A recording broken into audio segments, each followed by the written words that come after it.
ओम नमो ज्ञानेश्वरा करुणा करा दया तुमचा अनुग्रह लादलो पावन झालो चराचरी मी कळापुसरी काहीच नेने बोलतो वचन्याती भावी का एका जनार्दने तुमचा दास त्याच्यास पूर्वावी विठ्ठल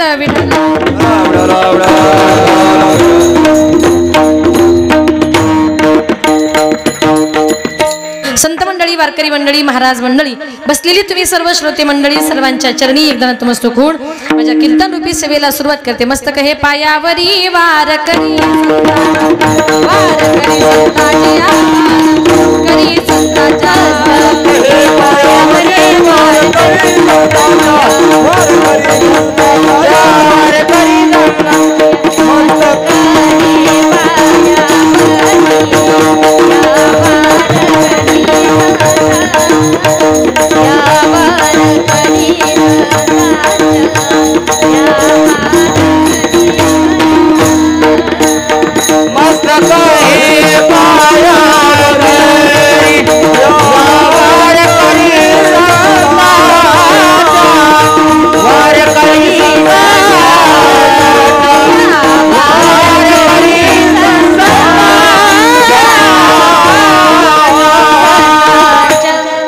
मस्तक हे पायावरी वारकरी संताच्या प्रस्तुत प्राप्त प्रसंगी कीर्तन रूपी सेवेकरता निवडलेला भंग संत सम्राट वैराग्याचे मूर्तिमंत पुतळे वारकरी संप्रदायाचे कळस विश्ववंदनीय श्रीमंत तुकोबारायांचे शिष्य निळोबारायांचा चार चरणाचा आपल्या गुरुच्या ठाई असणाऱ्या अपार गुरु निष्ठेचे वर्णन करणारा गोड असा भंग आजच्या या कीर्तन रूपी सेवेकरता निवडला विठाल विठाल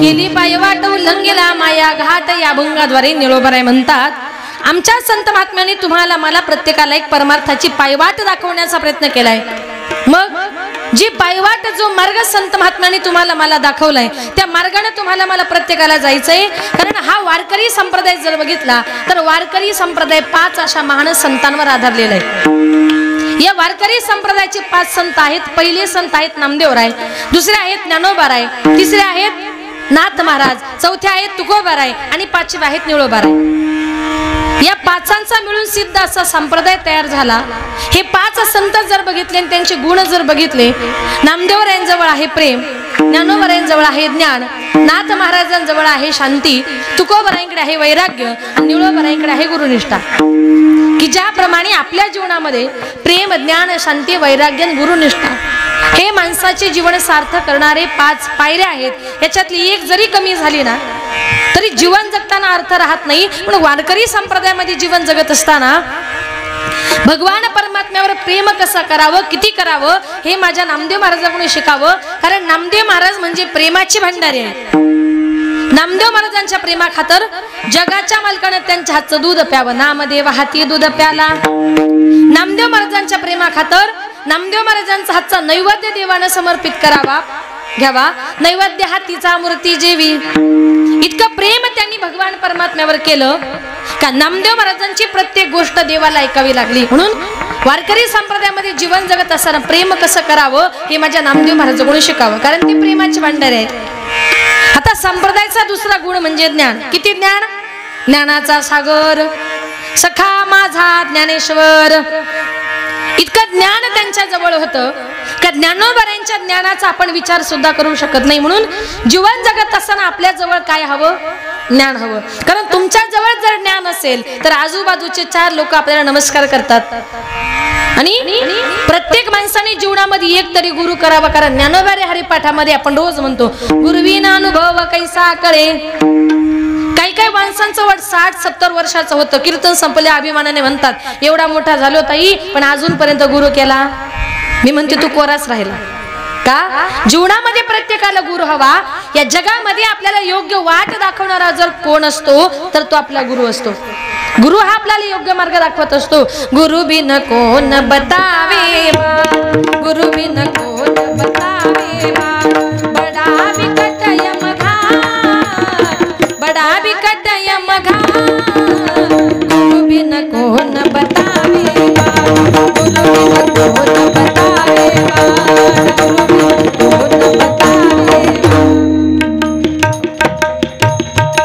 कबीर महाराज म्हणतात गुरु बिन कोण बतावे, गुरुशिवाय आपल्याला योग्य मार्ग दाखवणारा या जगामध्ये दुसरा कुणीच नाही। मग गुरु आपल्याला ज्ञान देत असतो। जीवन जगत असताना तुमच्या जवळ जर ज्ञान असेल तर आजूबाजूचे 4 लोक तुम्हाला नमस्कार करतात, पण तुम्ही अज्ञानी असाल तर ते आजूबाजूचे लोक आपली टिंगल सुद्धा करतात। बघा ज्ञानाचा फायदा काय आहे। बघा मी कीर्तनकार तुमच्यापेक्षा वयाने सगळ्यांपेक्षा लहान आहे की नाही, पण जेव्हा आम्ही कीर्तनकार लोक तुमच्या गावात येतो त्यावेळेला तुमच्यासारखी मोठी मोठी वारकरी माणसं महाराज गाडीतून खाली उतरले की पहिले 2 हात जोडतात, थोडंसं असं कमरेत वागतात आणि म्हणतात ताई जय हरी, म्हणता की नाही। आजही तुम्ही लोक नमस्कार कशाला करतात? आमच्या जवळच्या ज्ञानात, यांच्या जवळ काहीतरी ज्ञान आहे हे कीर्तन सांगतात, म्हणजे यांच्या गळ्यामध्ये तुळशीची माळ आहे म्हणून आजही जग झुकतं वागतं ते ज्ञानाच्या समोर। म्हणून जीवन जगताना आपल्या जवळ काय हवं? ज्ञान हवं। पण अज्ञानपणामुळे काय होतं ऐका, एका गावात एक मनुष्य रात्रंदिवस दारू प्यायचा। आता त्याचा मुलगा इतका हुशार का त्याने 1ली पासून 10वी पर्यंत वर्गामध्ये कधीच 1 नंबर सोडला नाही। एक दिवस त्याच्या मुलाचा 10वीचा रिझल्ट होता, त्याच्या बापाने थोडीशी घेतली कळताना, नाहीतर तुम्ही सगळे वारकरी आहात, थोडीशी घेतली, शाळेच्या गेटच्या बाहेर जाऊन थांबला। प्रत्येक मुलगा आपला रिझल्ट घेऊन येऊ लागला। त्याने एका मुलाला विचारलं, बाळा तुझा किती नंबर आला? त्यानं सांगितलं, काका माझा 20 नंबर आला। दुसरा मुलगा आला, किती नंबर आला? माझा 15 नंबर आला। तिसरा मुलगा आला, किती नंबर आला? माझा 12 नंबर आला। आता याचाच मुलगा आला। तो बाप म्हटला, मग पिंट्या वर्गामध्ये काय दिवे लावले? तो पिंट्या नाचू लागला, उड्या मारू लागला, म्हटला बाबा अहो सगळ्या वर्गामध्ये माझा 1 नंबर आला। तो बाप म्हटला, पिंट्या अरे लाज वाटत नाही का तुला? काय झालं बाबा? अरे लोकांच्या पोरांचे 15-15, 20-20 नंबर आणि तुझा फक्त 1च नंबर। याला कारण का? त्याच्याजवळ असलेलं अज्ञान। जीवन जगताना तुमच्या जवळ अज्ञान नको, तुमच्या जवळ काय पाहिजे? ज्ञान पाहिजे। म्हणून ज्ञान जर हवं असेल तर माझे ज्ञानोबा इतकं ज्ञान त्यांच्या जवळ होतं। ज्ञानियांचा राजा गुरु महाराज, ज्ञानियांचा राजा गुरु महाराज,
ज्ञानियांचा राजा गुरु महाराज, म्हणती ज्ञानदेव तुम्हाईसे। म्हणून ज्ञान जर बघायचं आलं तर ज्ञानोबा आहे। आता शांतीची जर गाडी घ्यायची असेल तर पैठणला जावं लागेल। तुम्ही सांगाल शांतीची गाडी घ्यायची पैठणला जायची काय गरज आहे? आमच्या गावात आहे शांताबाई, नाव शांताबाई असतं पण पुढचं मी सांगत नाही, तिच्या इतकी शांत कुणीच नाही। मग शांतीची गाडी जर घ्यायची असेल तर पैठणला जावं लागेल। याला कारण का? माझ्या नाथबाबांजवळ इतकी शांतता, यवनांगावर इथून कला प्रसाद देवणी मुक्त केला, इतकी शांतता त्यांच्या जवळ होती। का नाथ बाबांना शांती ब्रह्म पदवी प्राप्त झाल्यानंतर लोकांनी ठरवलं की त्यांची शांतता भंग करायची, म्हणून एक यवन त्यांच्या अंगावर 108 वेळा पान खाऊन थुंकला. जेवढ्या वेळा थुंकला अंगावर कोणी थोडी थुंकलं अपशकुन झाला म्हणून गंगेवर जायचे, स्नान करून यायचे. यवन थुंकून कंटाळला, खाली उतरला, महाराजांचे पाय धरले, सांगितलं महाराज मला माफ करा, मी विनाकारण तुम्हाला त्रास दिला, मी तुमच्या अंगावर एवढ्या वेळा पान खाऊन थुंकलं पण तुम्ही वरती मान करून बघितले नाही. नाथ बाबांनी सांगितलं तू माझ्या अंगावर थुंकल्यामुळे मला खूप मोठं पुण्य प्राप्त झालं. म्हणे कसं काय? नाथ बाबा म्हटले तू माझ्या अंगावर 108 वेळा पान खाऊन थुंकल्यामुळे गंगेचं 108 वेळा स्नान करण्याचं पुण्य माझ्या पदरी पडलं. याला म्हणतात शांतता. बस मधून एखादा मनुष्य जर थुंकला ना लोक त्याला गाडी अडून मारतात, इतकी शांतता आपल्या जवळ. पण ही शांतता नाथ महाराजांच्या जवळ होती. मग एक दिवस नाथ महाराज गंगेवर स्नान करता गेले, विंचू पाण्यामध्ये तडफडत होता. महाराजांना वाटलं त्याला विंचवाला वाचवावं म्हणून महाराजांनी त्या विंचवाला आपल्या हातावर घेतलं. आता विंचवाला हातावर घेतल्याबरोबर वाचवल्याबद्दल तो विंचू महाराजांना थँक्यू म्हणाला असेल का? त्याचा स्वभाव आहे काय? नांगी मारणं. त्याने लगेच नांगी मारली, हाताला झटका बसला, विंचू पाण्यामध्ये पडला. पुन्हा तडफडू लागला, महाराजांना वाटलं त्याला परत वाचवावं, महाराजांनी त्याला परत हातावर घेतलं, त्याने पुन्हा नांगी मारली. एक मनुष्य म्हटला महाराज अहो तुम्ही त्या विंचवाला वाचवण्याचा प्रयत्न करताय, अहो कशाला वाचवता, अहो जाऊ द्या ना मरू द्या. नाथ महाराज म्हटले तसं नाही, नांगी मारणं हा त्याचा स्वभाव आहे पण त्याला वाचवणं हा माझा स्वभाव आहे. म्हणजे थोडक्यात काय, एखादा मनुष्य समोरचा मनुष्य वाईट वागतोय मग आपणही वाईट वागायचं, मग त्याच्यात आणि आपल्यात बदल काय राहिला? तो त्याचा वाईट वागण्याचा स्वभाव सोडत नाही, तुम्ही तुमचा चांगला वागण्याचा स्वभाव सोडू नका. ही शांतता नाथ महाराज तुम्हाला मला प्रत्येकाला शिकवतात. आणि का तर नांगी मारणं तो त्याचा स्वभाव आहे. कारण जन्माला आल्यानंतर प्रत्येकाचा एक वेगवेगळ्या प्रकारचा स्वभाव असतो. स्त्रियांचा एक स्वभाव आहे काय माहितीये? अंतरीचे धावे स्वभावे बाहेरी, अंतरीचे धावे स्वभावे बाहेरी, अंतरीचे धावे स्वभावे बाहेरी, अंतरीचे धावे स्वभावे बाहेरी, अंतरीचे धावे स्वभावे बाहेरी. तरी ताई परी, तरी ताई परी आवरे ना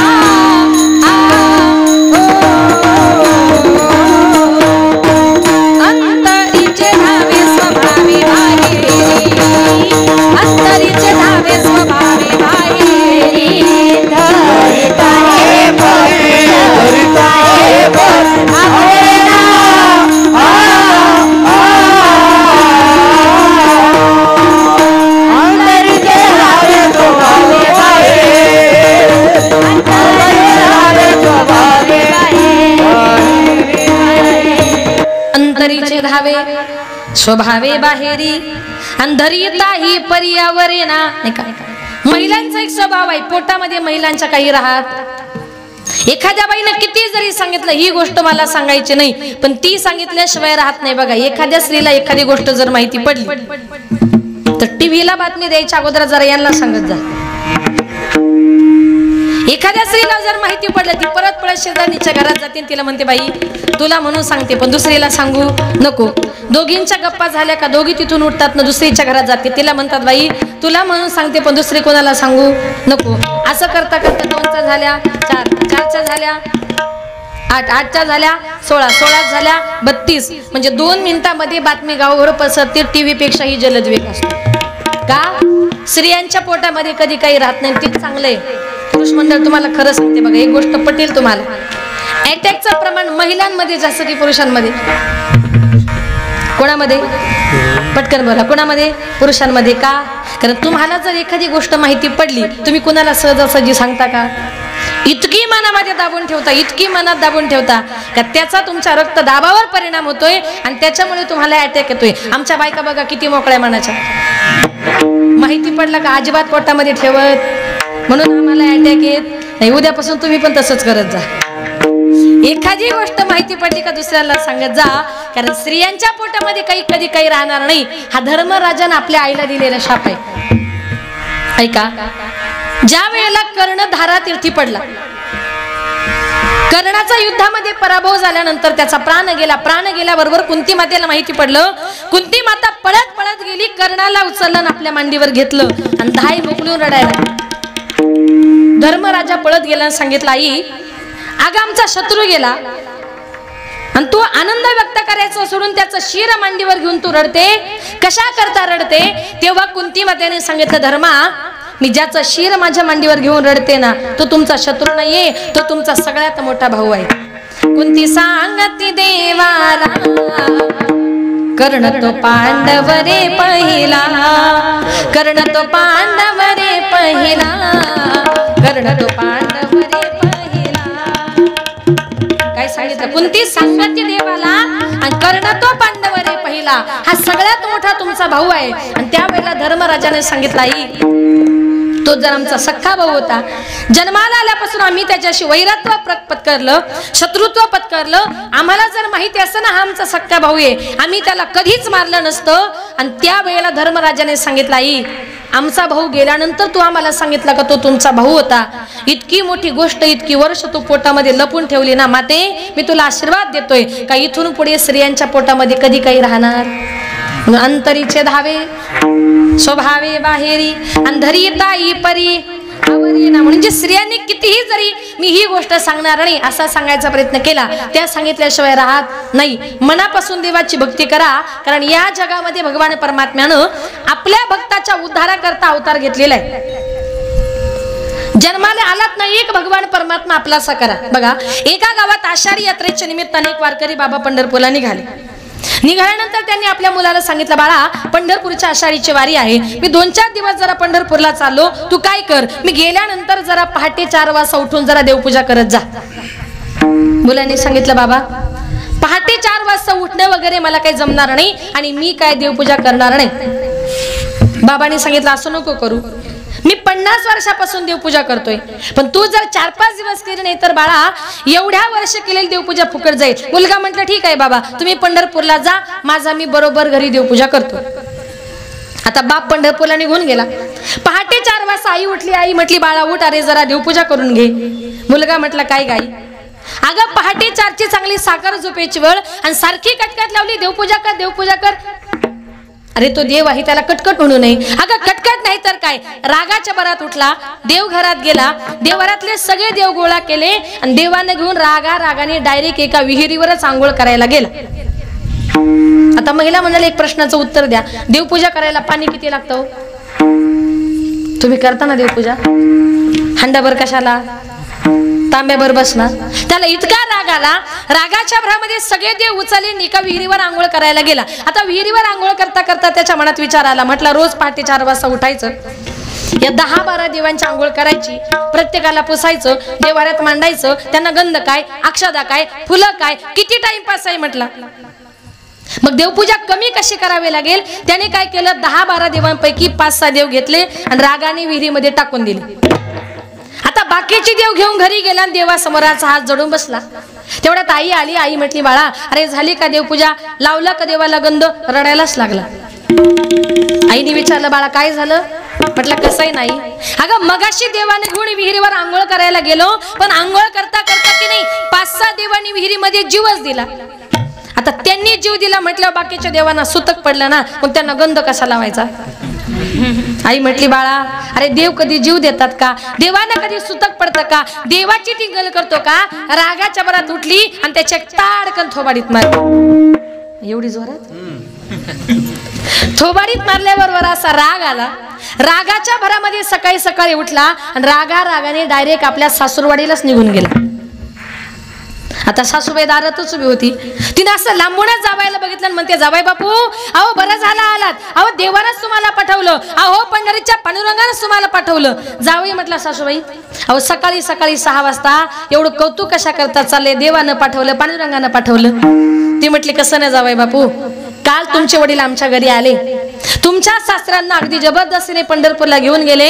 मला कालपासून चिंता पडली होती, उद्या देवपूजा कोण करेल, देवपूजा कोण करेल. म्हटली, बरं झालं बाई तुम्ही वेळेवरच आलात. म्हटलं तिकडून सुटलो आणि इकडे आलो.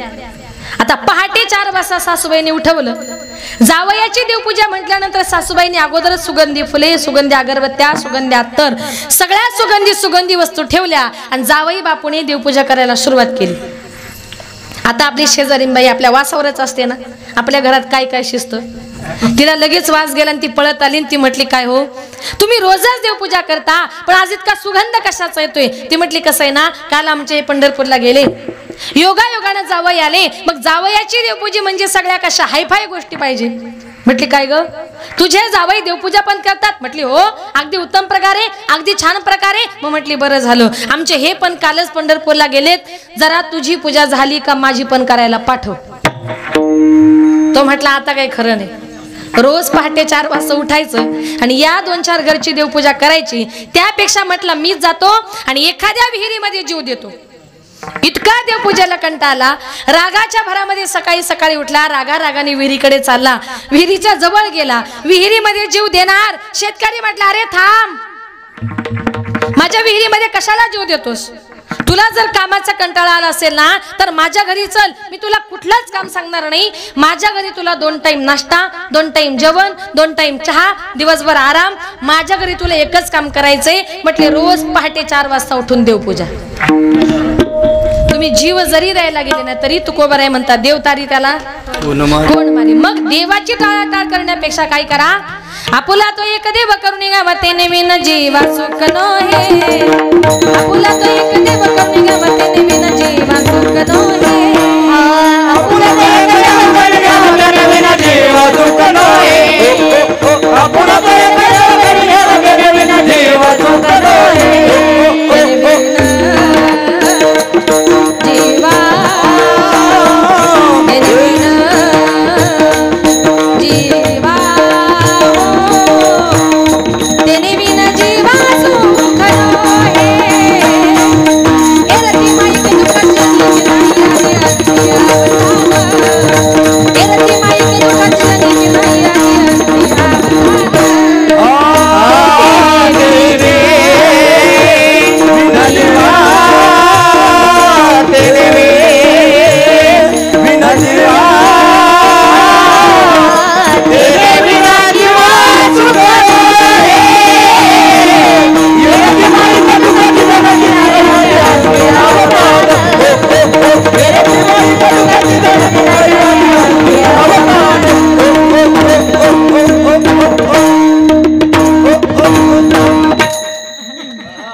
छान म्युझिक दिली हो.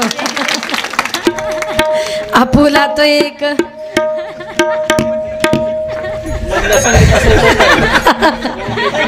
देव करून घ्यावा तेने बी नजवा सुख नो हे. तुकोबर आहे म्हणतात जन्माला आलात ना एक भगवंत आपला असा करा. आताच्या काळामध्ये लोकांची गंमत तशी झाली आपल्याला भक्ती नेमकी कुणाची करावी पूजा नेमकी कुणाची करावी हे कळत नाही. आपला वार बदलला की आपली भक्ती सुद्धा बदलते. सोमवार आल्यावर महादेव मंगळवारी महिला मंडळ देवी माता बुधवारी पांडुरंग परमात्मा गुरुवारी तुम्हाला देवच माहिती नाही का बोला ना प्रभू दत्तात्रय शुक्रवारी जय जय संतोषी माता जय जय मा जय जय संतोषी माता जय जय. शनिवारी हनुमंतरायण रविवार आलं की अहम वाघ्या सोहम वाघ्या प्रेम नगरावारी सावध होनी भजनी लागा देव करा कैवारी. मल्हारी जीवारी माझ्या मल्हारी जीवारी मल्हारी जीवारी माझ्या मल्हारी जीवारी मल्हारी जीवारी माझ्या मल्हारी जीवारी मल्हारी जीवारी माझ्या मल्हारी हरी देव माझा शिवशंकर अवतार बाई लावी तो भंडार नांदे जगडावर. मल्हारी देव माझा शिवशंकर अवतार बाई लावी तो भंडार नांदे जगडावर. मल्हारी देव माझा शिवशंकर अवतार बाई लावी तो भंडार नांदे जगडावर. मल्हारी देव माझा शिवशंकर अवतार बाई लावी तो भंडार नांदे जगडावर. मल्हारी माझा मल्हारी मल्हारी माझा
वार बदलायला की आपली भक्ती बदलते.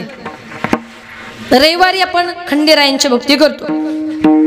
आता थोडक्यात खंडेराय आणि बाळू मामांचा जर बघितलं तर खंडेरायांचा अवतार म्हणजे बाळू मामा. देवाला आपल्या प्रत्येक भक्तापर्यंत जाणं शक्य नाही, म्हणून संतांच्या रूपाने बाळू मामाच्या रूपाने खंडेरायाने या जगामध्ये अवतार घेतलेला आहे. तोही महादेवाचाच अवतार आहे. खंडेरायांचा अवतार म्हणजे महादेवाचा अवतार. महादेव नंतर खंडेराया झाले आणि खंडेरायानंतर बाळू मामा झाले. हे वेगवेगळ्या प्रकारचे रूप धारण केलेले आहेत. कशा करता? केवळ फक्त आपल्या भक्ताच्या उद्धारा करता. बाळू मामा वैदव वैदव वैद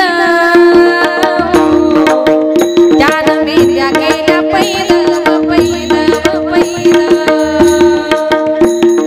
बाळू मामा वैदव वैदव वैद त्यानं मेल्या गेल्या पैदव पैदव पैद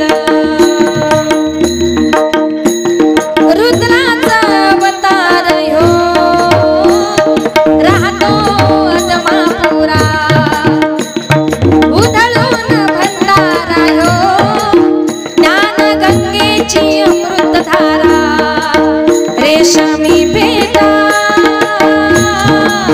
रेशमी भेटा मस्तकी त्याला सोन्याची किनार दिसे रूप मनोहरा त्याच्या नजरेत तलवार बाळू मामा वैदव वैदव वैद त्यानं मेल्या गेल्या पैदव पैदव पैद बाळू मामा वैदव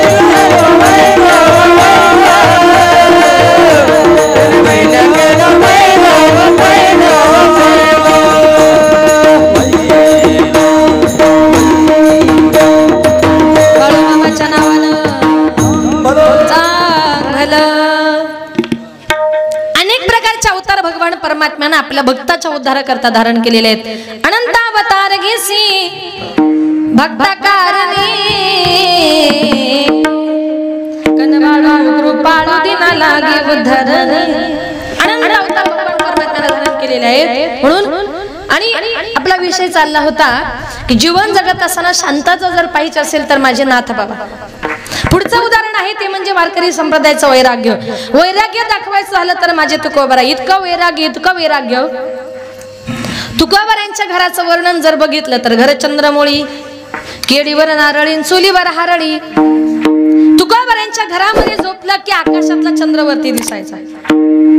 पाणी पिण्यासाठी केळीवर एक नारळाची करवंटी होती आणि पाऊस आला की सगळ्या चुलीवर हरळ उगवायची. याचा अर्थ काय? तुकोबरांच्या घरातली चूल सुद्धा कधी पेटत नव्हती. इतकं वैराग्य. पण तुकोबराय म्हणजे सर्वसामान्य नव्हते. तुकोबराय म्हणजे पूर्वीच्या काळचे श्रीमंत सावकार. एक दिवस चोरांना वाटलं तुकोबराय सावकार आहे, तुकोबरांच्या घरी जावीन चोरी करावी. चोर तुकोबरांच्या घरी चोरी करण्याकरता गेले. आता एका प्रश्नाचं जरा पटकन उत्तर द्या. आपल्या घरी चोर जर चोरी करायला आले तर पहिलं कुठून डोकून बघतात? बरं, दरवाजातून कसं बघतील बरं? चोरी केली नाही वाटतं. खिडकीतून बघतात. कुठून? खिडकीतून. चोर तुकोबरांच्या घरी चोरी करण्याकरता आले. चोरांनी खिडकीतून डोकावून बघितलं तर त्यांना असं दिसलं, ज्यांच्या घरामध्ये आपण चोरी करायला आलोय त्या घरामध्ये एक माता ऐन कडकडत्या थंडीच्या दिवसामध्ये आपल्या 2 मुलांना अंगावरच्या पांघरत्या पदरावर अंथरून 2 मुलांना घेऊन झोपली होती. कडाक्याची थंडी पडलेली होती. ती आई आणि मुलं थंडीमध्ये कुडकुडत होती. चोरांनी विचार केला की अरे ऐन कडकडत्या थंडीच्या दिवसामध्ये ज्यांना अंगावर घ्यायला गोधडी सुद्धा नाही त्यांच्या घरी काय असणार हो. चोर तुकोबरांच्या घरी चोरी करण्याकरता गेले, पण तुकोबरांच्या घरातून काही नेलं नाही, कारण नेण्यासारखं काहीच नव्हतं. तुकोबरांच्या घरातून काही नेलं नाही, पण तोंड लपवण्याकरता चोरी करण्याकरता जी काही घोंगडी आणली होती ना, ती घोंगडी चोरांनी तुकोबरांच्या बायकोच्या मुलांच्या अंगावर टाकली. चोर आपल्या घरी निघून गेले. आम्ही सदैव सोडाके जवळ येता चोर धागे, सदैव सोडाके जवळ येता चोर धागे. उडती विके कुत्रे घर राखीती, कुत्रे घर राखीती. नांदन ऐसी सागा, नांदन ऐसी सागा.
सुडके जवळी येता चोर धाके.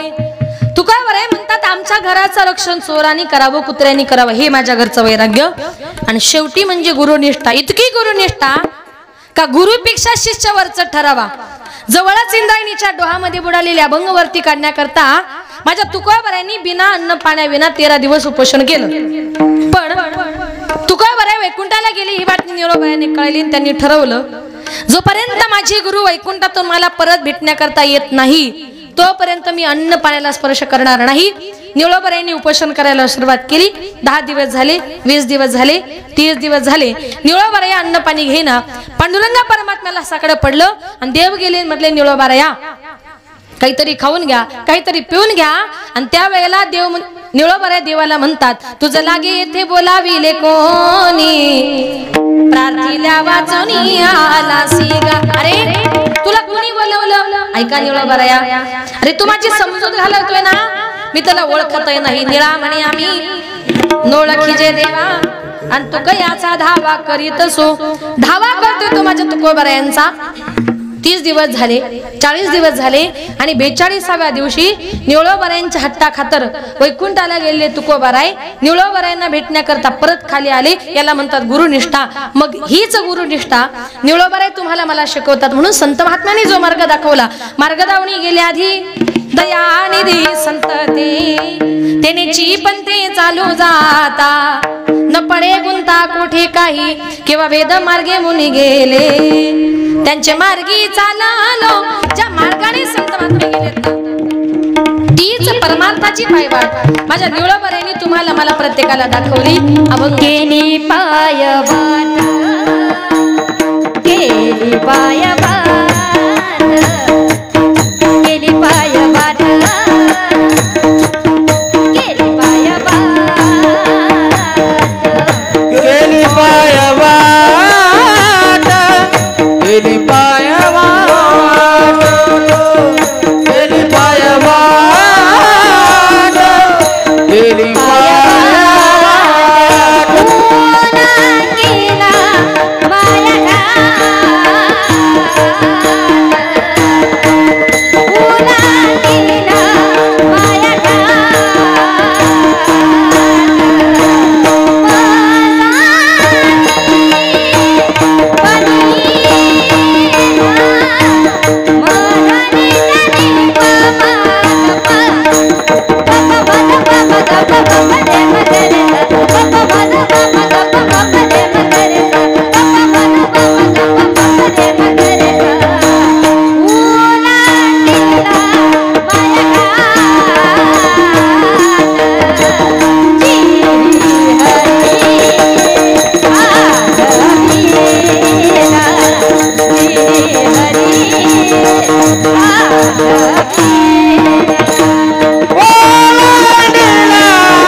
केली पायवाट उल्लंघिला माया घाट.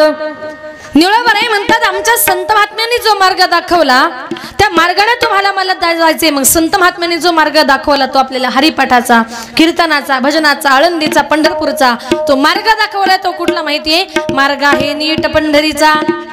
या देहानं जन्माला येऊन माणसाने आळंदीची वारी केली पाहिजे, पंढरपूरची वारी केली पाहिजे, हरिपाठाला गेलं पाहिजे, कीर्तनाला गेलं पाहिजे, भजनाला गेलं पाहिजे. पण काही काही लोक आयुष्यात हे काहीच करत नाही. उलट कीर्तन संपलं की मला म्हणतात ताई पहिल्यांदा कीर्तन कशाला म्हणतात आज कळालं.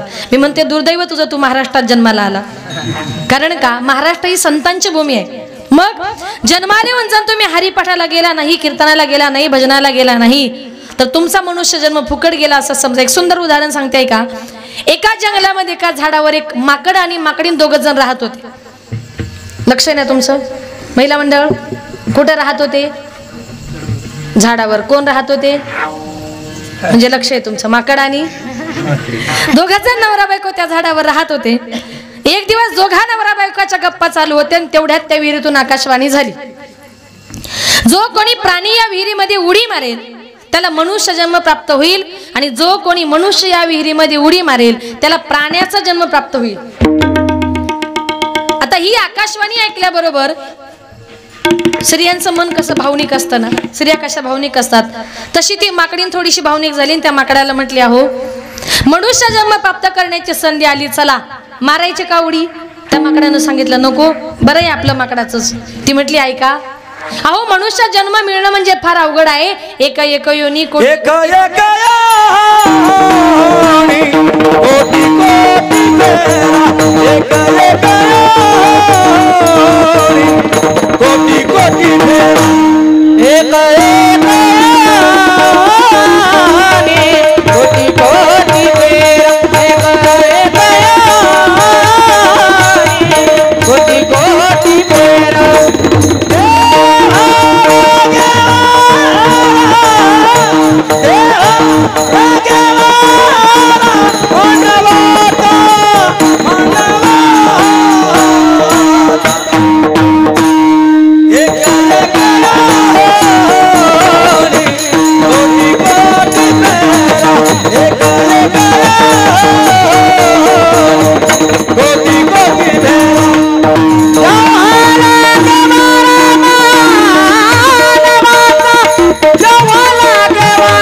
एक एक योनी कोटी कोटी फेरा.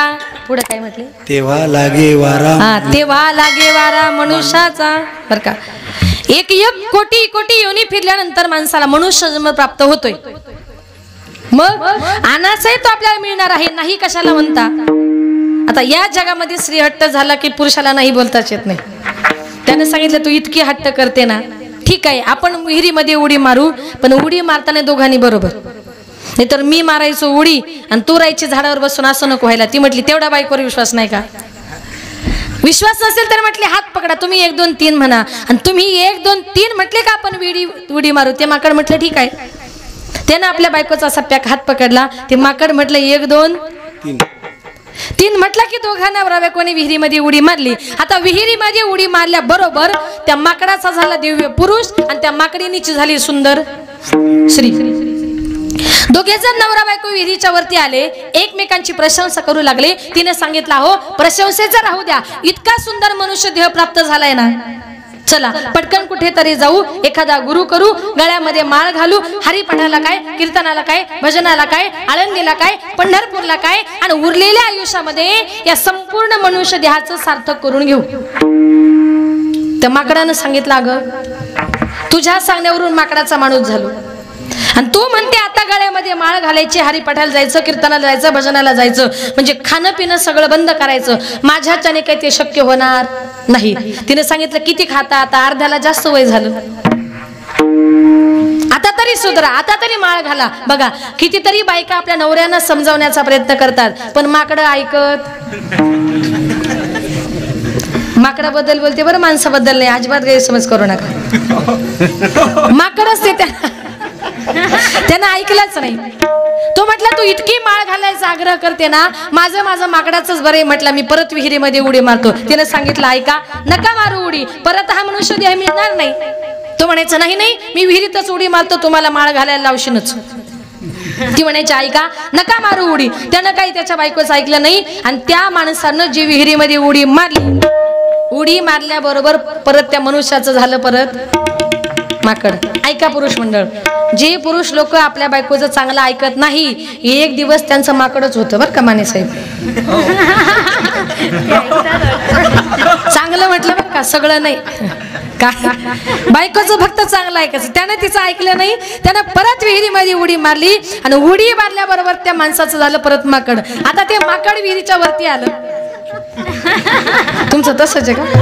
नाही ना. ते माकड विहिरीच्या वरती आला. आता ऐका, एक कल्पना करा, त्याची बायको म्हणजे सुंदर स्त्री, रूपवान स्त्री, आणि तिचा नवरा म्हणजे ते असं माकड. ते कसा दिसत असेल जोडा नवरा बायकोचा, एक कल्पना करा. तेवढ्यात तिथल्या जंगलाचा राजा तिथे फिरण्याकरता आला आणि त्या राजानं बघितलं, अरे इतकी सुंदर स्त्री विहिरीच्या कडेला बसली आणि माकडाच्या बरोबर गप्पा मारते, तिच्या जीवाला धोका आहे. म्हणून राजा पळत पळत गेला. राजानं त्या स्त्रीच्या बोटाला धरलं आणि तिला घेऊन आपल्या राजवाड्याकडे चालला होता. ते माकड पाठीमागून रडत होतं, विनंती करत होतं, सांगत होतं, राजेसाहेब ती माझी बायको आहे, नेऊ नका तिला, पाया पडतो तुमच्या. आता मला सांगा पुरुष मंडळ, माकडानं किती सांगितलं ही सुंदर बायको माझी आहे, मग माकडाला बायको मिळेल? म्हणून प्रत्येक माई बापानं ऐका, आत्ताच्या काळामध्ये माकडांना बायका मिळत नाही. ऐकलं का? आत्ताच्या काळामध्ये माकडांना बायका मिळत नाही. ज्या आई बापाला आपल्या मुलाचं चांगलं व्हावं असं वाटत असेल तर तुमचा मुलगा रात्री बेरात्री कुठे जातो, उशिरापर्यंत काय करतो याची चौकशी करा. आणि जर तुम्ही तुमच्या मुलांची चौकशी केली नाही तर एक दिवस तुमच्या मुलाची फजिती सुद्धा त्या माकडासारखीच. संत महात्मे म्हणतात, एवढंही सांगून जर तुम्ही ऐकत नसाल तर हे जरी नाही काल मग दुसरा येईल, हे जरी नाही काल, हे जरी नाही काल मग दुसरा येईल, हे जरी नाही काल. सरते शिवदेवा काळ बांधून नेईल, सरते शिवदेवा, सरते शिवदेवा काळ बांधून नेईल, सरते शिवदेवा. आमचे काय माझाईल, एका जनार्दनी आमचे काय माझाईल. पिंगळा पिंगळा पिंगळा पिंगळा पिंगळा महाद्वारी, बोले बोलत देखा पिंगळा महाद्वारी, पिंगळा महाद्वारी, बोले बोलत देखा पिंगळा महाद्वारी, पिंगळा महाद्वारी, बोल बोल बोले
जेवढं काही म्हटले ना सगळ्याचा अर्थ एकच आहे. नाथ बाबा म्हणतात आम्ही तुम्हाला सांगतोय आळंदीला जा, पंढरपूरला जा, बाळू मामाचे भक्त व्हा, बाळू मामांची मनापासून सेवा करा, गळ्यामध्ये पवित्र तुळशीच्या माळा घाला, एवढा मी तुम्हाला सांगतोय. तरी तुम्ही जर ऐकत नसाल तर तुमची फजिती सुद्धा एक दिवस त्या माकडासारखीच. हे जरी नाही काल मग दुसरा येईल सरते शेवटी बा, काळ बांधून नेईल एका जनार्दनी, आमचे काय माझा येईल पिंगळा पिंगळा पिंगळा पिंगळा पिंगळा महाद्वारी, बोले बोलत देखा पिंगळा महाद्वारी, बोले बोलत देखा पिंगळा महाद्वारी. संत महात्मे तुम्हाला मला प्रत्येकाला उद्धाराचं साधन सांगतायत. म्हणून संत महात्म्यांनी जी वाट दाखवली, कैली पाय वाट उल्लंघिला माया घाट. आता तुम्ही सांगाल आम्ही सगळे घाट बघितले, पण माया घाट अजून कुठे बघितला नाही. बघा, माया या शब्दाचा अर्थ आहे मा म्हणजे नाही आणि या म्हणजे जे अस्तित्वात नाही अशी ती माया. माया म्हणजे वांझेच्या मुलासारखी, माया म्हणजे सशाच्या शिंगासारखी. माया नावाची गोष्ट दिसत नाही पण तिने अनेकांना फसवलं. बघा, ज्या वेळेला भगवान महादेव जंगलामध्ये तपश्चर्या करत होते, जंगलामध्ये तपश्चर्या करत असताना एक ती माया भिल्लिनीच्या रूपामध्ये जंगलामध्ये आली आणि भगवान महादेवांनी जेव्हा त्या भिल्लिनीला बघितलं ना, भगवान महादेव त्या मायेच्या पाठीमागे फसले आणि भगवान महादेवांची अवस्था कशी झाली, धडक मारिली मारिली मारिली शंकरा, धडक मारिली मारिली मारिली शंकरा, धडक मारिली मारिली मारिली शंकरा, धडक मारिली मारिली मारिली ब्रह्मयाचा मातेरा गेला, ब्रह्मयाचा मातेरा गेला, ब्रह्मयाचा ब्रह्मयाचा मातेरा गेला, ब्रह्मयाचा मातेरा. चंद्रासी चंद्रासी नरारा, चंद्रासी चंद्रासी चंद्रासी नरारा, चंद्रासी चंद्रासी चंद्रासी नरारा, चंद्रासी चंद्रासी नरारा.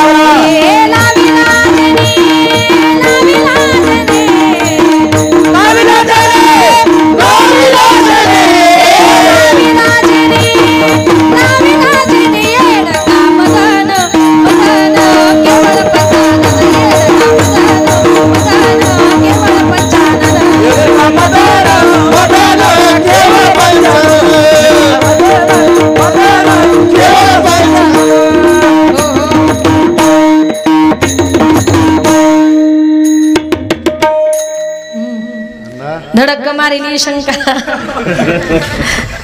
मायेनं पहिली धडक मारली ती शंकराला, दुसरी केला ब्रह्मयाचा मातेरा. एवढे मोठे ब्रह्मदेव, वेदांची पुस्तकं ज्यांच्या डोक्यामध्ये होती, पण एका मानस कन्येच्या बिलाशा धरली आणि ब्रह्मदेवाची मायेनं तर मातीच करून टाकली. वेदार्थाचा गोवा कन्याभिलाष वेदे नाही ऐसे सांगितले, मायेनं ब्रह्मदेवाची माती करून टाकली. इंद्रचंद्रासी दरारा. इंद्राने काय केलं, गौतम ऋषींची पत्नी अहिल्याईचा विनयभंग केला आणि तेव्हा गौतम ऋषींनी शाप दिला की इंद्रा, तू माझ्या बायकोचं पतिव्रत्य भ्रष्ट केलंस, तुझ्या अंगावर हजारो भोकी पडतील. गौतम ऋषींच्या शापानुसार इंद्रा पडली भग, चंद्र झाला काळा, नारद चुकला चाळा भजनाचा. गौतम ऋषींच्या शापानुसार इंद्राच्या अंगावर हजारो भोकी पडली, चंद्र काळा झाला. कशामुळे? चंद्राने आपल्या गुरु बृहस्पती यांची बायको तारा हिला पळवले आणि बृहस्पतीने त्याला शाप दिला की चंद्रा, या जगात तू इतका तेजस्वी आहे, पौर्णिमेच्या दिवशी चंद्र किती सुंदर दिसतो, तुझ्या या सुंदर चेहऱ्यावर माझ्या बायकोचं पतिव्रत्य भ्रष्ट केल्यामुळे तुझ्या या सुंदर चेहऱ्यावर कुठेतरी काळा डाग पडेल. आजही चंद्राच्या तोंडावर काय आहे? काळा डाग आहे. तो कुणाचा? बृहस्पतींचा शाप आहे. बृहस्पतींच्या शापाने चंद्र झाला काळा आणि नारद चुकला चाळा भजनाचा. रात्रंदिवस नारायण नारायण म्हणणारे नारद मुनी एक दिवस भगवान कृष्णाच्या जवळ गेले. नारायण नारायण बोला नारदजी, काय काम काढलं? देवा काम आहे पण जरा प्रायव्हेट आहे, माणसांमध्ये नाही, एकांतात बोलायचं आहे. दोघे जण एकांतामध्ये गेले. देवाने सांगितलं नारदा काय काम काढलं? काही नाही देवा, किती युग झाले तिन्ही लोकांमध्ये एकटाच फिरतोय. आता थोडस असं वाटतं की दोनाचे 4 हात झाले पाहिजे. लक्षात आलं ना तुमच्या? काय झालं पाहिजे? दोनाचे 4 हात झाले पाहिजे. मग दोनाचे 4 हात करायचे कुठे बघितली का? म्हटले नाही. अहो बघितली नाही. मग कसं काय? अरे बघायची काय गरज आहे देवा? म्हटले अरे लग्न करायचं म्हणतोस, मग मुलगी बघायला हवी, बायको बघायला हवी. नारद मुनी म्हटले देवा बघायची काय गरज आहे? तुला आहेत ना 16,108, मग त्याच्यातली एकच मला दे. देवाच्या लक्षामध्ये आलं का याला मायेनं पछाडला. हरकत नाही म्हटले. मग कुठली बायको घेऊ? देवानं सांगितलं जिच्या जवळ मी उभा नसेल ना ती बायको तुला घेऊन जा. त्याला इतका आनंद वाटला की आता मला देवाची बायको मिळणार. नारद मुनी या मालातून त्या मला जे पळत सुटले ना, 16,108 बायकांच्या जवळ भगवान श्रीकृष्ण परमात्मा उभे होते. पश्चाताप झाला होता, अपमान झाला होता, पळत गेले, गंगेमध्ये बुडी मारली. म्हटले माझी बायको तुला पाहिजे ना? काय म्हटले? माझी बायको तुला पाहिजे ना? त्यानं गंगेमध्ये बुडी मारल्या बरोबर पाण्यातून वरती आला. देवाने नारदाचीच नारदी केली. पुढे लग्न झालं. तिला 60 मुले झाली. 60 मुलांच्या करता करता त्या नारदीला भजन करण्याकरता वेळ राहिला नाही. म्हणून नारद चुकला चाळा भजनाचा. निळोबाराई म्हणतात मायेमध्ये महादेव फसले, ब्रह्मदेव फसले, इंद्र फसला, चंद्र फसला, नारद मुनी फसले, सगळेच फसले. पण माझ्या गुरुंनी, माझ्या तुकोबराईने काय केलं? उल्लंघिला माया घाट. माझ्या गुरुंनी मात्र तो मायेचा घाट पार केला. मग म्हटले तुमच्या गुरुंनी मायेचा घाट पार करण्याकरता नेमकं केलं तरी काय हो? काही नाही म्हटले, सोपं केलं. काय केलं? माझ्या गुरुंनी रात्रंदिवस हरी आठवला. नुसता आठवला नाही तर त्याला हृदयात नेऊन साठवला. अभंगाची दुसऱ्याच्या आठवेला जे आरे आठवेला जे आरे आठवेला जे आरे आठवेला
केली पायवाट उल्लंघिला माया घाट जिही हरी आठविला जिभे हृदय धरिला। आता या ठिकाणी माझ्या अल्पमतीप्रमाणे अभंगाचा धावता भावार्थ आपल्या समोर मांडण्याचा प्रयत्न केला। कार्यक्रमाची वेळ ही संपत आलेली आहे, जवळजवळ 11 वाजलेत, पण जास्त वेळ घेणार नाही। शेवटच्या 10 मिनिटांमध्ये थोडंसं प्रबोधनाविषयी बोलते की तुकोबराई म्हणतात आमच्या संत महात्म्यांनी हरी आठवला, नुसता आठवला नाही तर त्याला हृदयामध्ये जागा दिली। त्याप्रमाणे आपण देखील त्या भगवान परमात्म्याला आठवायचं, त्याला आपल्या हृदयामध्ये जागा द्यायची आणि निश्चितच प्रत्येक माई बापाने आपल्या मुलांवर चांगल्या पद्धतीने संस्कार करा, चांगले संस्कार करा। कारण स्त्रीचं जर जीवन बघितलं तर स्त्रीचं जीवन म्हणजे फार अवघड असतं। ज्या वेळेला एखाद्या मुलीचा जन्म होतो, जन्म झाला की ती कुणाची तरी मुलगी असते, नंतर लग्न झालं की कुणाची तरी पत्नी होते, कुणाची तरी ताई असते, कुणाची तरी आई असते, नंतर कुणाची तरी आजी होती, अनेक नाती तिला निभवावी लागतात। स्त्रीचं जीवन म्हणजे कसं असतं ऐका। जन्म बाईचा बाईचा खूप घाईचा, एक आईचा आईचा एक ताईचा, जन्म बाईचा बाईचा खूप घाईचा, एक आईचा आईचा एक ताईचा। बाहुली होती खेळ खेळाया जाहली मोठी मोहने काया, गंध वेसावा गंध जाईचा, जन्म बाईचा बाईचा खूप घाईचा, एक आईचा आईचा एक ताईचा। आईचा आणि मुलीचं नातं म्हणजे अतिशय गोड। आज शेवटी जाता जाता तुम्हाला आईचं आणि मुलीचं नातं सांगून जाणार आहे। अतिशय गोड, पण असं एकही घर नाही का त्या घरामध्ये आईचं आणि मुलीचं भांडण होत नाही। पण त्या माये लेकीचं भांडण म्हणजे कसं असतं ऐका। माये लेकीचं भांडण दया दुधाची उकळी, लेक धरते अबोलाई मनाची मोकळी। घरामध्ये एखाद्या आईचं मुलीचं जर भांडण झालं ना तर मुलीला आईविषयी राग येतो, आईच्या मनात राग नसतो तर उलट प्रेम असतं। कारण आई जे शिकवते ते काय असतं, आई शिकविते तुला राग येतो लेकी, पराया माणसाशी बोलू नाही काय म्हणते आई तुझी मुलीची जात आहे, लग्न करून तुला परक्या घरी जायचंय, परक्या पुरुषाशी रस्त्यावर पटकन बोलू नये, बोललं तर लोक नावं ठेवतात। अशा प्रकारचे संस्कार आई आपल्या मुलीवर करत असते। मुलींवर संस्कार करता करता आपल्या मुली लहानाच्या मोठ्या कधी होतात हे माईबापाला सुद्धा कळत नाही।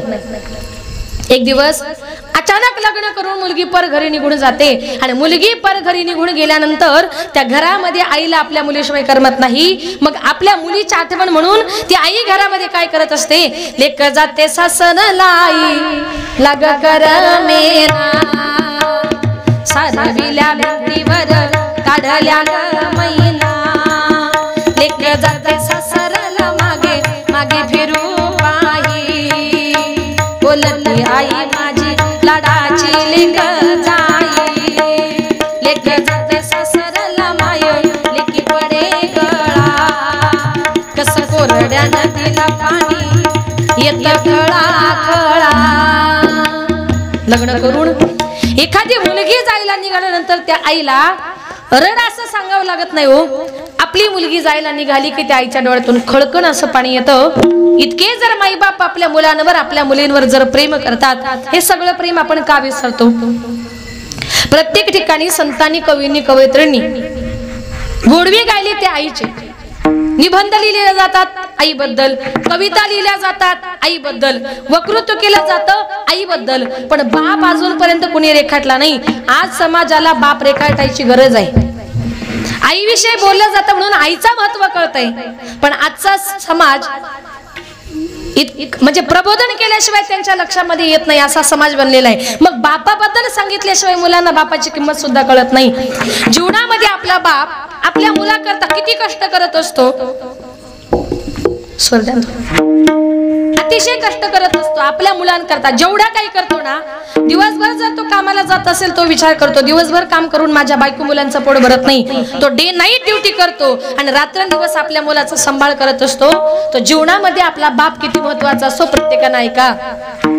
उरामंदी माया त्याच्या काळ्या मेघावानी, दाखविना कधी कुणा डोळ्यातन पाणी झिजू झिजू संसाराचा गाडा हाकला वटामंदी हसू जरी कणाला कला घडीभर तो थांब जरा ऐक त्याची धापद लैया वगड हाय गड्या उमगाया बापर उमगाया बापर लैया वगड हाय गड्या उमगाया बापर उमगाया बापर मुकी मुकी माया त्याची मुकी घाल मेल लेकराच्या पायी उभा जन्म उधळेल आधाराचा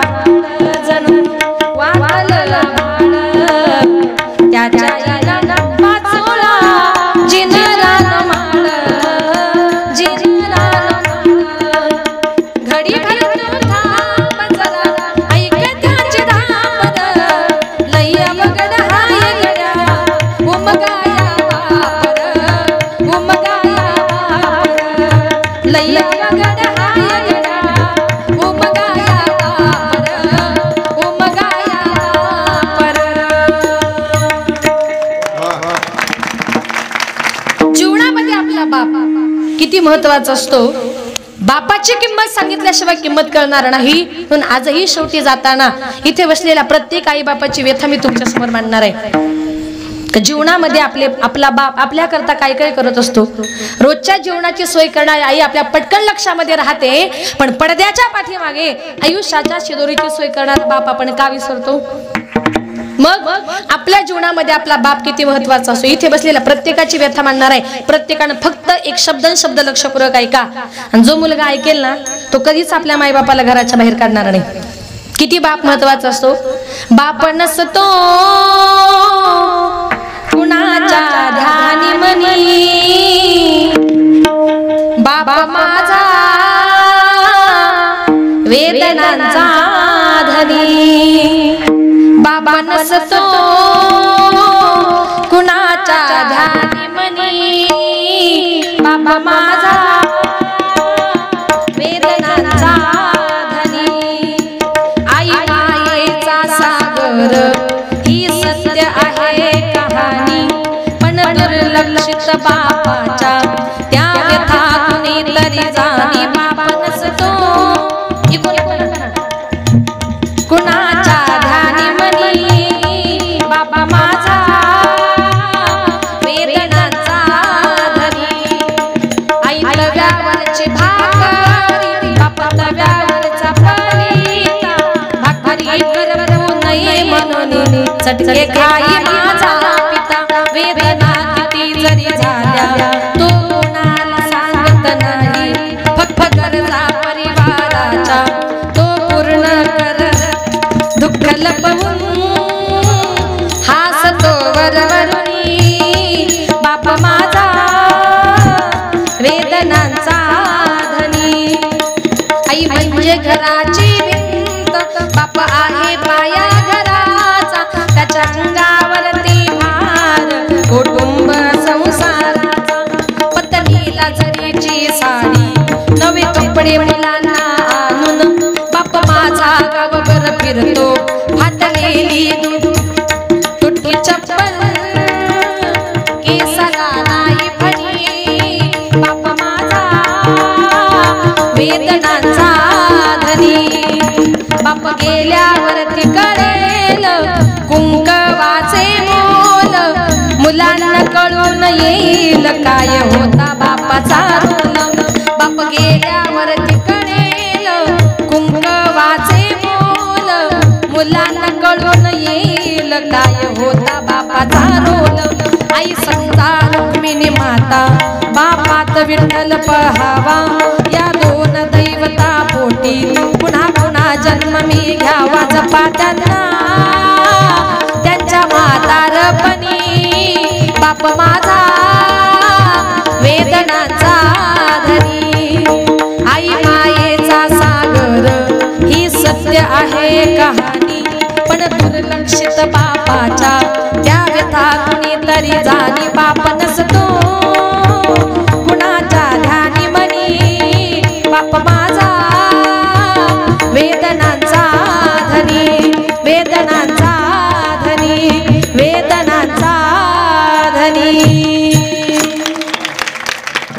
अशा प्रकारे आपल्या जीवनामध्ये आपला बाप किती कष्ट करत असतो, आपले मायबाप किती कष्ट करत असतात, हे जर ऐकलं ना तर जीवनामध्ये आपले मायबाप म्हणजे मायबाप केवळ काशी तिने न जावे तीर्थासी. आपले मायबाप हे सगळ्यात महत्वाचं दैवत आहे, सगळ्या जगाला विसरा. आणि शेवटी जाताना सांगेल का ज्या छत्रपती शिवाजी राजांनी हर हर महादेव गर्जना करतो बा महाराष्ट्र घडवला, त्या राजांचं गुणगान आपण केलं पाहिजे. कारण महाराष्ट्रभर कीर्तन करत असताना माझं असं एकही कीर्तन नाही का राजांचं नाव घेतल्याशिवाय मी कीर्तन संपत नाही. एका माणसाने मला कीर्तन संपल्यावर प्रश्न विचारला, ताई तुम्ही कीर्तनामध्ये राजे राजे म्हणता, तुमचे राजे नेमके होते तरी कोण? देव होते का? तर नीट ऐका, छत्रपती शिवाजी राजे नेमके होते तरी कोण? विजयासारखी तलवार चालून गेला, विजयासारखी तलवार चालून गेला, निदड्या छातीने हिंदुस्तान हलवून गेला, मुठभर मावळ्यांना बरोबर घेऊन हजारो सैतानांना नडून गेला आणि स्वर्गामध्ये गेल्यानंतर 33 कोटी देवानी ज्याला वाकून मुजरा करावा ना, असा एकाच मर्द मराठा माझा शिवबा होऊन गेला, शिवबा होऊन गेला, शिवबा होऊन गेला. हर हर महादेव, हर हर महादेव. थोडा इको द्या ना मला. हर हर महादेव. गिरीशिखरी किरीटा परी लहरी भगवा ध्वजा, गिरीशिखरी किरीटा परी लहरी भगवा ध्वजा, उगवला तारा तिमिर हरा गरजा शिवाजी राजा, उगवला तारा तिमिर हरा गरजा शिवाजी राजा, उगवला तारा तिमिर हरा गरजा शिवाजी राजा, उगवला तारा तिमिर हरा गरजा शिवाजी राजा. गिरीशिखरी किरीटा परी लहरी भगवा ध्वजा, गिरीशिखरी किरीटा परी लहरी भगवा ध्वजा, उगवला तारा तिमिर हरा गरजा शिवाजी राजा, उगवला तारा तिमिर हरा गरजा शिवाजी राजा, उगवला तारा तिमिर हरा गरजा शिवाजी राजा, उगवला तारा तिमिर हरा गरजा शिवाजी राजा. युगायुगाचा गडतंधार यवनाचा करी करी सरदार, यवनाचा करी करी सरदार, यवनाचा करी करी सरदार. युगायुगाचा गडतंधार यवनाचा करी करी सरदार, यवनाचा करी करी सरदार, यवनाचा करी करी सरदार. मराठा मर्दा होऊन कुरदा, मराठा मर्दा होऊन कुरदा, छटायला शत्रूच्या भुजा, हो छटायला शत्रूच्या भुजा, उगवला तारा तिमिर हरा गरजा शिवाजी राजा, उगवला तारा तिमिर हरा गरजा शिवाजी राजा, उगवला तारा तिमिर हरा गरजा शिवाजी राजा, उगवला तारा तिमिर हरा गरजा शिवाजी राजा. तळपे हाती नंगी तलवार हो निराणा कृष्ण बरस, हो निराणा कृष्ण बरस्वर, हो निराणा कृष्ण बरस्वर. तळपे हाती नंगी तलवार हो निराणा कृष्ण बरस्वर, हो निराणा कृष्ण बरस्वर, हो निराणा कृष्ण बरस्वर. हर हर करी तरी कपारी, हर हर करी तरी कपारी, उदाला राजाच्या फौजा, हो उदाला राजाच्या फौजा, उगवला तारा तिमिर हरा गरजा शिवाजी राजा, उगवला तारा तिमिर हरा गरजा शिवाजी राजा, उगवला तारा तिमिर हरा गरजा शिवाजी राजा, उगवला तारा तिमिर हरा गरजा शिवाजी राजा. भवानी आईचा कृपा वरद, भवानी आईचा कृपा वरद, निर्दयी खानाचा करुणी निर्दयी खानाचा करुणी निर्दयी खानाचा करुणी. भवानी आईचा कृपा वरद, भवानी आईचा कृपा वरद, निर्दयी खानाचा करुणी निर्दयी खानाचा करुणी बदल, निर्दयी खानाचा करुणी बदल. काप कापून यवना करीती दैना कापून यवना करीती दैना मातीत मिळवल्या पैसा ओ मातीत मिळवल्या पैसा उगवला तारा टिमी राहला गरजा शिवाजी राजा उगवला तारा टिमी राहला गरजा शिवाजी राजा उगवला तारा टिमी राहला गरजा शिवाजी राजा उगवला तारा टिमी राहला गरजा शिवाजी राजा गिरशी खरी किरीटा परी लहरी भगवा ध्वजा गिरशी खरी किरीटा परी लहरी भगवा ध्वजा उगवला तारा टिमी राहला गरजा शिवाजी राजा उगवला तारा टिमी राहला गरजा शिवाजी राजा उगवला तारा टिमी राहला गरजा शिवाजी राजा उगवला तारा टिमी राहला क्षत्रिय कुलावंश सिंहासनाधीश्वर राजाधिराज नीतिवंत कीर्तिवंत छत्रपती शिवाजी महाराज की छत्रपती शिवाजी महाराज की हर हर हर हर बाळू मामाच्या नावानं बाळू मामाच्या नावानं बाळू मामाच्या नावानं चांगलं आज या ठिकाणी